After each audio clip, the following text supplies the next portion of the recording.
Kaixo berriro ere, hurrengo pausua gure WordPressa martxan jartzeko txantilloia aukeratzea izango da.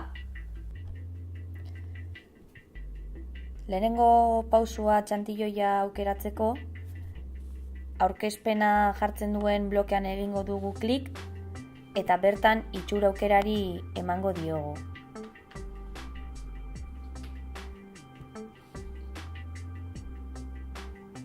WordPressa instalatzean, txantilloi batzuk defektuz agertuko zaizkigu pantaila honetan.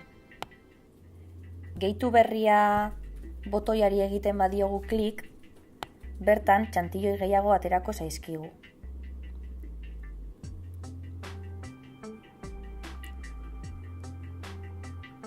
Hortik, edozein txantilloi aukeratu dezakegu.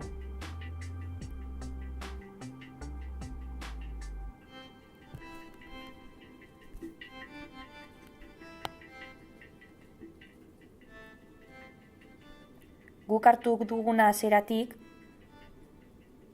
bertan datorrena da, baina esan bezala nahi beste igo edo aukeratu ditzazkegu. Adibidez, froga bat egiteko, beste bat aukeratuko dugu. Lehenengo, instalatu eman beharko diogu. Oso garrantzitsua da eta ez ahaztu, instalatu eman eta gero, aktibatu botoiari eman beharko diogula. Ikusten duzuen moduan, horrela, txantilloia ikusiko dugu.